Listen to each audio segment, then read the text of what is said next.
Bismillahirrahmanirrahim. Assalamualaikum warahmatullahi wabarakatuh.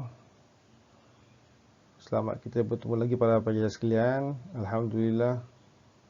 Wassalatu wassalamu ala Rasulillah wa ala alihi wa sahbihi wa man tabi'ahu wa wala amma ba'du. Alhamdulillah, pada pagi hari ini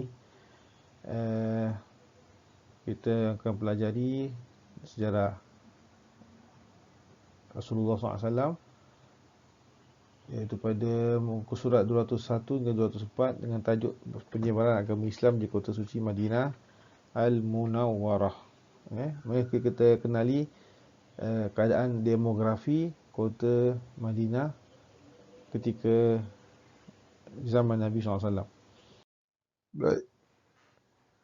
Kota Madinah terletak di utara kota Mekah Al-Mukarramah, lebih kurang 500 km ke atas menuju ke utara. Dan kota Madinah ini adalah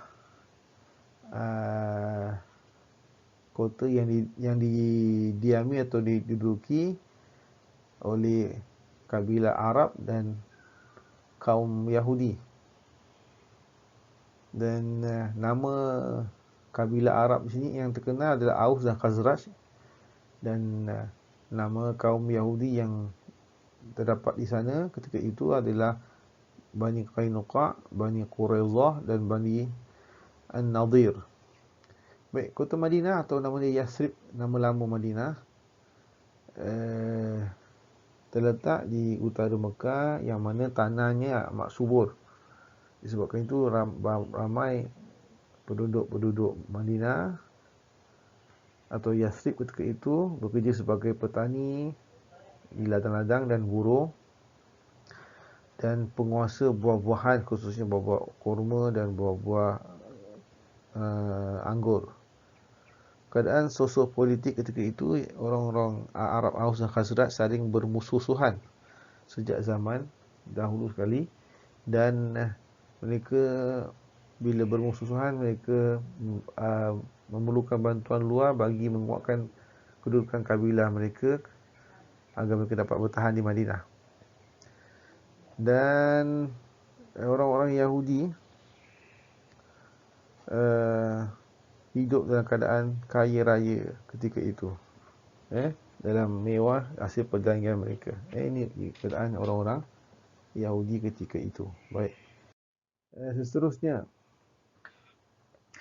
kenapa Islam mudah diterima oleh orang-orang Madinah, khususnya orang-orang Arab Aus dan Khazraj? Adalah pertama, kerana orang-orang Aus dan Khazraj ni, mereka ni sangat rapat dengan pendeta-pendeta dan rahib-rahib Yahudi yang ada di Madinah ketika itu, yang mana rahib-rahib dan pendeta-pendeta Madinah ni, mereka ni, orang yang Yahudi ni, berhijrah daripada Palestin turun ke Madinah, sebab dalam kitab Taurat mereka ada mengatakan ada Nabi akhir zaman akan tinggal di kota Madinah. Jadi mereka dengan kepercayaan mereka pada agama Taurat, pada kitab Taurat ni, mereka sebarkan kepada orang-orang Arab Aus dan Khazraj Madinah bahawasanya di tempat kamu ini akan tinggal seorang Nabi akhir zaman. Cuma orang Yahudi tak tahu yang Nabi akhir zaman ni adalah bukan bangsa mereka, Israel, iaitu seperti Nabi Musa, Nabi Isa dan sebagainya, tapi bangsa Arab. Jadi Nabi akhir zaman. Jadi bila orang-orang Madinah, Aus dan Khazraj tahu dalam kitab Taurat akan ada Nabi tinggal dan memimpin di Madinah, maka mereka senang nak terima Rasulullah sebagai Nabi. Sebab bagi mereka, inilah Nabi yang disebut dalam kitab suci orang Yahudi, iaitu kitab Taurat tentang Nabi akhir zaman yang ditunggu-tunggu oleh orang-orang Yahudi dan orang-orang Arab di Madinah. Kedua, orang-orang Madinah, khususnya orang Arab Aus dan Khazraj ni, sebab mereka dah lama sangat berperang dan bermusuhan antara sesama mereka, maka mereka merasa bosan dan merasa penat Setiap kali mereka ada peperangan dan juga perbalahan, ada nyawa-nyawa yang akan hilang ataupun akan terbunuh. Jadi mereka perlukan seorang pemimpin untuk menyatukan mereka, untuk memperdamaikan antara orang-orang Aus dan orang-orang Khazraj, agar mereka boleh hidup aman dan damai di Madinah. Jadi bila Nabi SAW menawarkan dirinya sebagai pemimpin mereka, maka dengan senangnya mereka diterima agama Islam dan boleh terima Nabi hijrah ke negeri mereka di Madinah.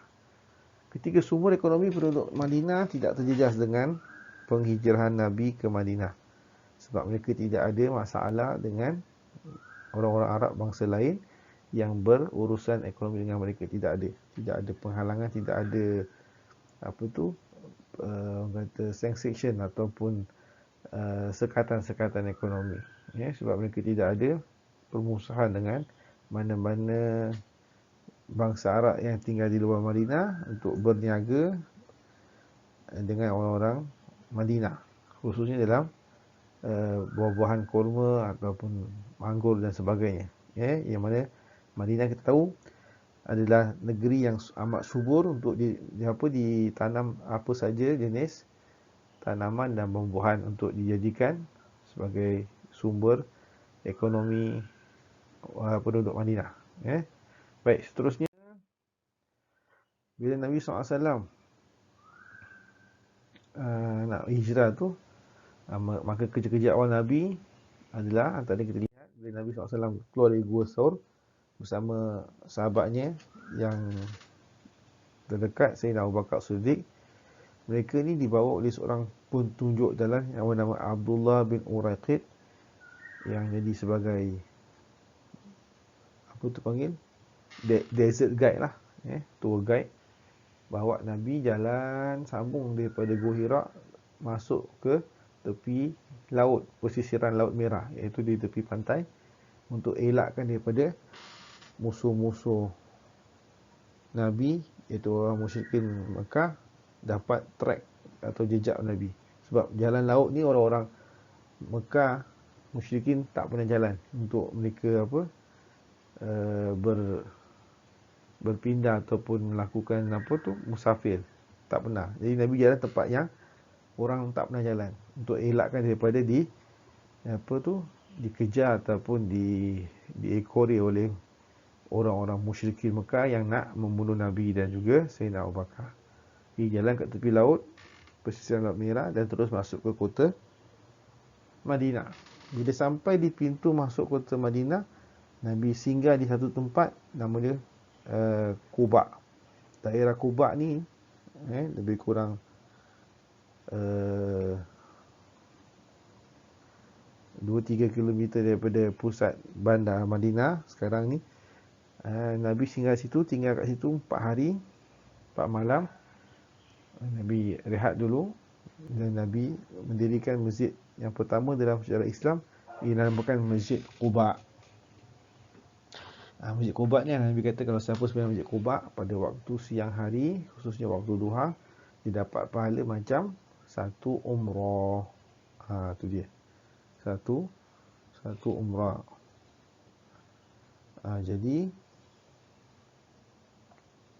bila Nabi SAW dah tinggal 4 hari di Quba, Nabi pun teruskan perjalanan masuk ke pusat bandar Madinah Al-Munawwarah. Nabi disambut dengan sungguh meriah, dengan kompang-kompang dan remana-remana, menunjukkan kegairahan dan kecintaan orang-orang Islam Madinah dengan kedatangan Nabi SAW.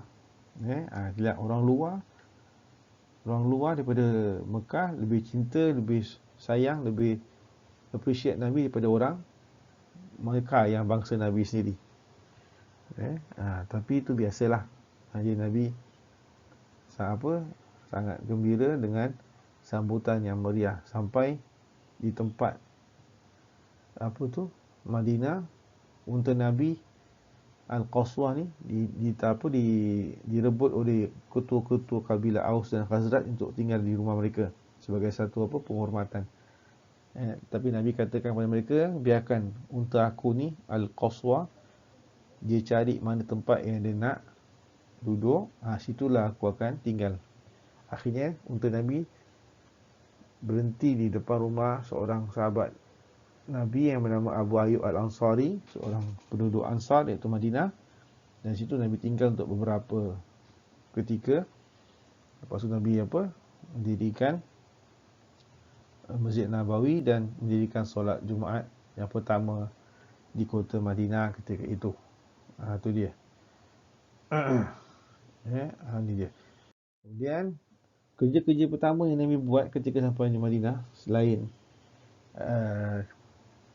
Nabi diberikan tempat tidur ataupun tempat tinggal di masjid, di rumah Abu Ayyub Al-Ansari, Nabi lihat orang-orang Madinah, Islam Madinah, khususnya orang Aus dan Khazraj dulu tu asyik bergaduh, bermusuhan. Nabi menyatukan mereka sebagai orang Islam yang bersaudara, dan Nabi gelarkan mereka orang-orang Ansar, iaitu golongan-golongan yang membantu orang lain. Apa di golongan ni Ansar dibantu siapa? Golongan Ansar membantu orang-orang Muhajirin. Muhajirin siapa pula? Iaitu membantu orang-orang Islam yang berhijrah daripada Mekah.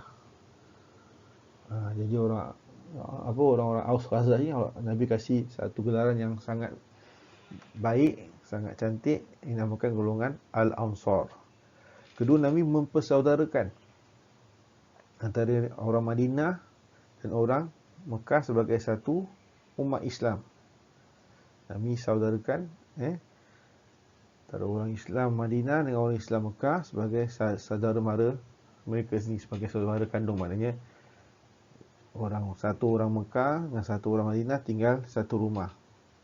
Sampai katanya bila orang Mekah tu atau orang Muhajirin tu dia hijrah ke Madinah dari Mekah, dia tak bawa apa-apa pun.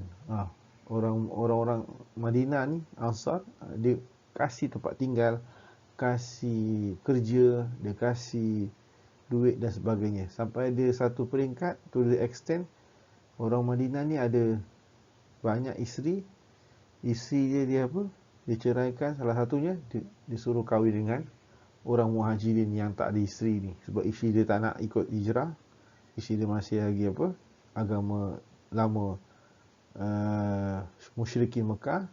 Maka orang lelaki Muhajirin ni dapat kahwin dengan isteri orang Ansar yang telah diceraikan. Sampai gitu sekali mereka punya persaudaraan.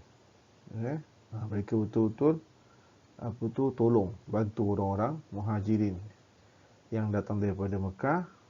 Semua sekali dia bantu jiwa raga untuk kebaikan saudaranya. Masya Allah. Ini taktik Nabi untuk kuatkan brotherhood dalam Islam, atau persaudaraan, ukhuwah dalam Islam. Yang ketiga, lepas Nabi dah buat perkara-perkara tersebut, Nabi membina masjid di tengah-tengah kota Madinah, iaitu Masjid Nabawi yang sekarang kita dah ketahui sebagai rumah ibadat dan juga tempat bermasyarakat dan berbincang antara umat Islam dan juga penduduk-penduduk Madinah ketika itu.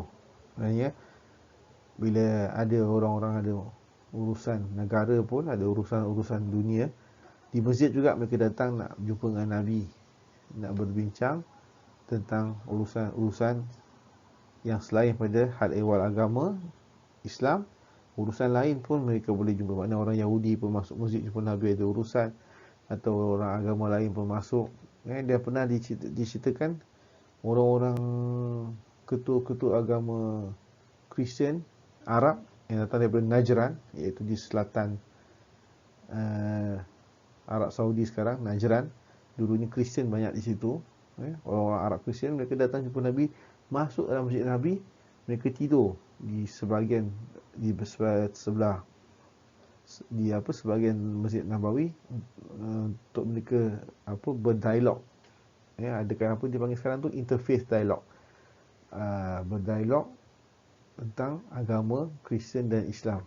Apa dia punya persamaan, similarity dengan apa perbezaan dan sebagainya.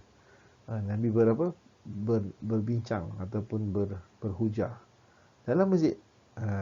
Masya Allah, itu masjid Nabawi zaman Nabi SAW. Dan keempat, Nabi juga mengadakan perjanjian damai dengan kaum Yahudi yang merupakan penduduk tetap yang sudah lama tinggal di sana. Supaya apa? Tidak ada permusuhan dengan kaum-kaum yang lain, dengan bangsa Yahudi. Okey. Seterusnya para pelajar, dalam perjanjian dengan orang Yahudi tu, Nabi melakukan piagam Madinah. Nabi buat perjanjian ni untuk menjaga hak dan tanggungjawab bersama antara orang-orang Islam di Madinah, orang yang Yahudi di Madinah, dan orang-orang Arab yang tinggal di Madinah yang belum beragama Islam. Semuanya hendaklah patuh dan taat pada piagam Madinah ini. Apa dia? Yang pertama, mengiktiraf Nabi SAW sebagai ketua negara mereka, ketua negara Madinah. Maknanya kalau ada apa-apa masalah urusan agama tentang Madinah dan sebagainya, hendaklah mereka jumpa Nabi untuk mereka selesaikan masalah.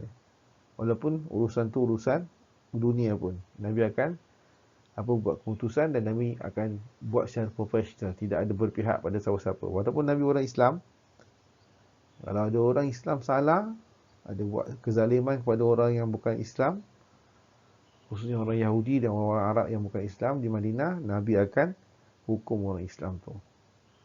Kalau orang yang bukan Islam di kalangan orang Yahudi di Madinah ataupun orang Arab di Madinah yang belum beriman, perlukan perlindungan, Nabi akan lindung mereka, jaga mereka. Itu dia. Yang kedua, kaum Yahudi bebas tinggal di mana-mana tempat di Madinah. Mana-mana bebas, dan mereka boleh mengamalkan ajaran agama Yahudi mereka secara bebas juga. Tidak ada sekatan. Maknanya freedom of religious practice boleh amalkan di Madinah. Nabi kata boleh. Boleh amalkan. Sebab apa? Orang Yahudi adalah sebahagian daripada penduduk Madinah. Yang ketiga, semua orang Madinah mestilah hidup aman damai sebagai satu bangsa di Madinah. Satu bangsa yang aman damai. Jangan ada gaduh-gaduh, jangan ada permusuhan dalam Madinah. Kalau bangsa Arab dengan bangsa Yahudi bergaduh, orang Islam, orang Yahudi dengan orang yang bukan yang Arab yang tak beriman bergaduh, bersisi faham, maka akan rosaklah negara Madinah, akan lemahlah. Jadi Nabi kata jangan bergaduh, hidup aman damai sebagai satu bangsa. Ada masalah, jumpa Nabi. Itu dia. Sama-sama nak mereka akan hidup aman damai.